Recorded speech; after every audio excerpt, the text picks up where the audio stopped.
Assalamualaikum warahmatullahi wabarakatuh. Perkenalkan, nama saya Rizky Frida. Saya merupakan mahasiswa PPG dalam jabatan tahun 2022 kategori 2 LPTK Universitas Negeri Malang. Saat ini saya sedang mengajar di SMP Al-Furqan Jember, Jawa Timur.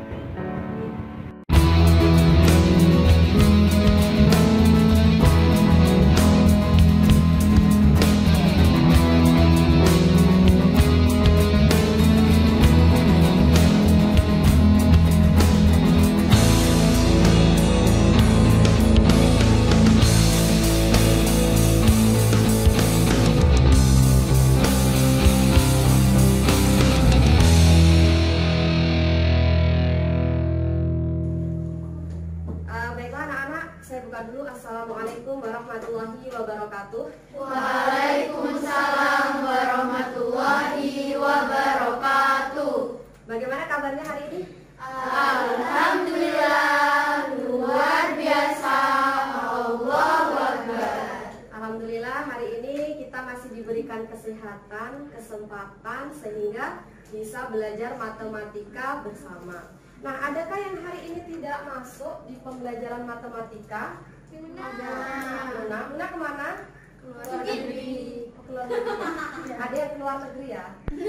Berapa hari Luna keluar negeri? Seminggu. Kira-kira kemana nih? Luna ini perginya kemana ya? Bangkok. Bangkok. Berarti nanti mungkin bisa kirim hadiah foto untuk kita ya.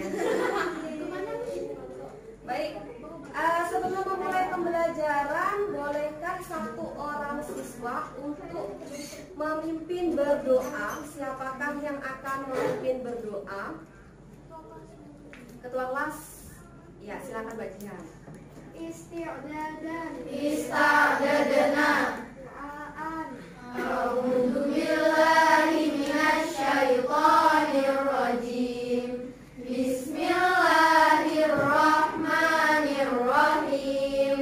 Rabbi shrah li sadri wa yassir li amri wahlul 'uqdatam min lisani yafqahu qawli. Amin ya rabbal alamin. Kita akan belajar terkait operasi penjumlahan pada bentuk aljabar, yang nanti kita selain belajar operasi juga akan belajar namanya soal cerita ya. Kita akan belajar menyelesaikan soal cerita. Nah, sebelum masuk ke materi ini, kita pernah belajar materi suku sejenis. Siapa yang masih ingat apa itu suku sejenis? Suku sejenis. Oke, Mbak Jian, apa Mbak Jian? Suku sejenis yang seperti apa dinamakan suku sejenis? Yang sama sudah. Apanya yang sama? Contohnya variabel dengan variabel. Oke, variabelnya sama. Contohnya variabel apa? XY. Oke, berarti kalau variabelnya sama, bisa dikatakan dia suku sejenis ya? Oke, coba kita lihat pengertian dari suku sejenis. Memiliki variabel yang sama. Oke, selain variabelnya sama, pangkatnya juga harus sama. Jadi bukan hanya variabelnya yang sama, tapi juga pangkatnya sama seperti yang dijelaskan oleh Mbak Jihan tadi. Jadi variabelnya dia harus sama. Oke, sebelum masuk ke tujuan pembelajaran, boleh kita jargon dulu supaya lebih semangat. Pernah tahu jargonnya SMP Al-Furqan? Ya, oke. Nanti kalau Bu Rizky bilang SMP Al-Furqan, kalian menjawabnya dengan gerakan, tapi boleh nanti dicoba sambil berdiri ya.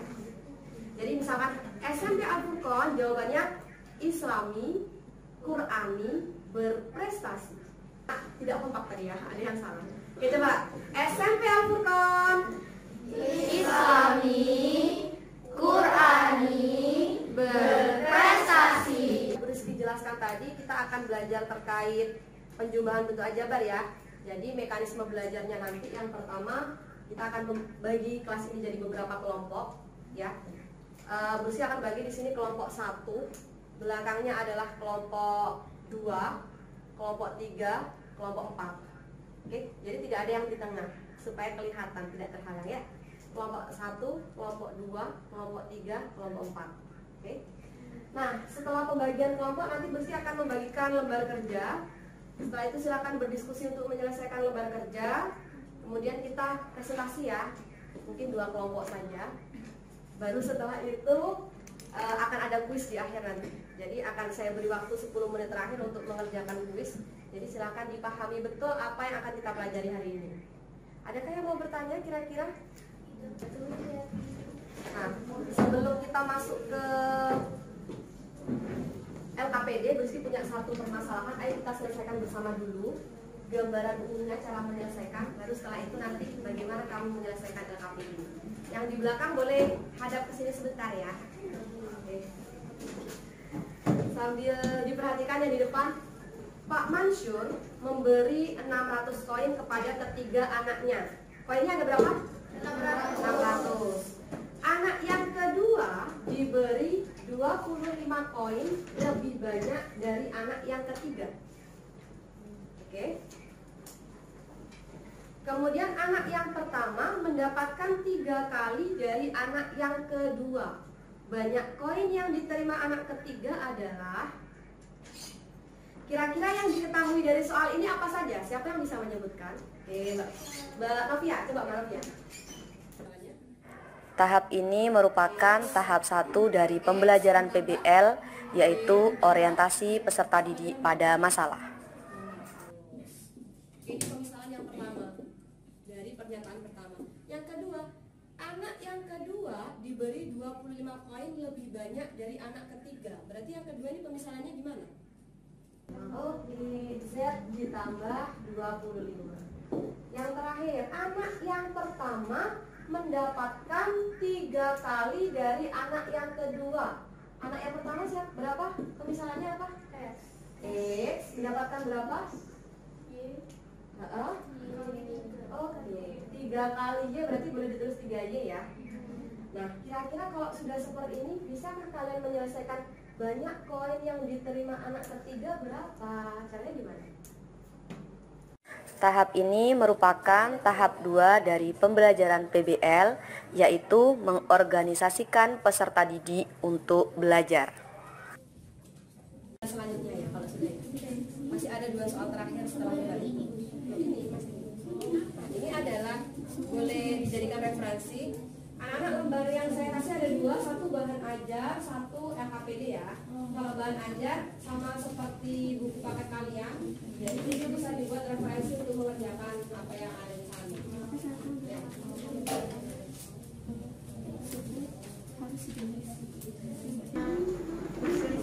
Tahap ini merupakan tahap 3 dari pembelajaran PBL, yaitu membimbing penyelidikan individu maupun kelompok.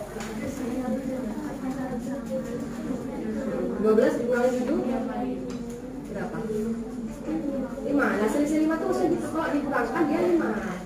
Ya. Jadi 2 bilangan itu kita tidak tahu, tapi kalau dia dikurangkan hasilnya 5. Ada yang sudah selesai? Oh, sudah.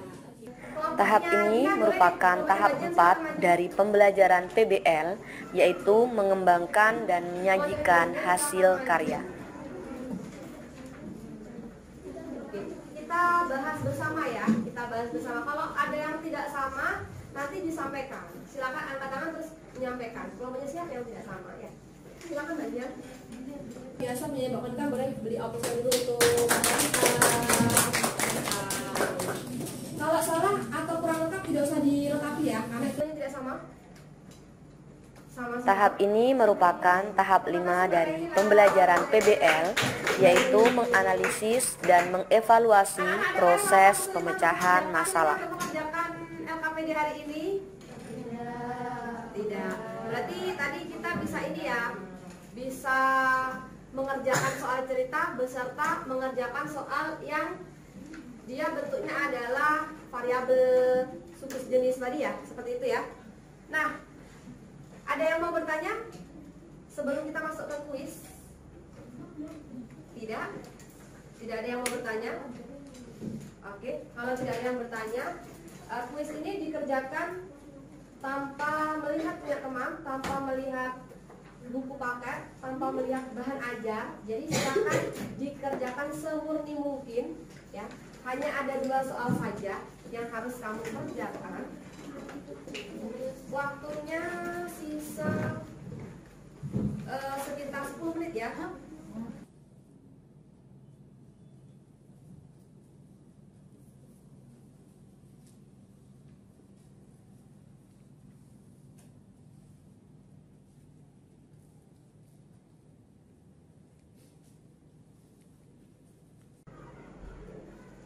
Waktunya habis ya. Berarti kalau habis selesai tidak selesai dikumpulkan. Oke. Berarti dikumpulkan bersama dengan LKPD tadi. LKPD sudah dikasih nama. Jadi siapa yang bisa membuat kesimpulan nih, kira-kira kalau mau menjumlahkan bentuk aljabar, apa yang harus dilakukan? Apa yang bisa dijumlahkan dan yang tidak bisa dijumlahkan? Siapa yang bisa membuat kesimpulan? Kalau dalam penjumlahan aljabar, untuk bisa dijumlahkan nih loh, kira-kira ciri-cirinya harus bagaimana? Oke, Mbak Erina, sukunya harus sejenis. Suku yang sejenis itu yang seperti apa? Oke, variabel dan pangkatnya sama. Kira-kira hari ini pelajaran kita menyenangkan atau biasa saja? Apa bagaimana? Lumayan apa? Lumayan menyenangkan. Semoga selalu menyenangkan ya, supaya materinya bisa masuk. Masuk Tiana? Bisa berarti? Ya berarti besok kalau ada soal bisa ya Tiana? Dijawab dengan senyuman. Baik, pertemuan selanjutnya kita akan belajar pengurangan bentuk aljabar dengan soal cerita. Kalau tadi penjumlahan berarti kita masuk ke pengurangan ya. Adakah yang mau bertanya sebelum ditutup? Tidak ada? Oke, satu orang memimpin berdoa. Siapa yang akan memimpin? Ada kelas. Silakan Mbak dipimpin berdoa penutup. Isti'dadan. Du'aan. A'udzubillahi minasyaitonirrajim. Bismillahirrahmanirrahim. Innal insana lafi khusr illal ladzina amanu wa 'amilus solihati wa tawasau bil haqqi wa tawasau bis sabr. Subhanakallahumma wa bihamdik asyhadu an la ilaha illa anta astaghfiruka wa atubu ilaik. Walhamdulillahi rabbil alamin. Anak-anak, terima kasih sudah mengikuti pembelajaran hari ini. Semoga apa yang kita pelajari bisa bermanfaat ya. Saya akhiri. Wassalamualaikum warahmatullahi wabarakatuh. Waalaikumsalam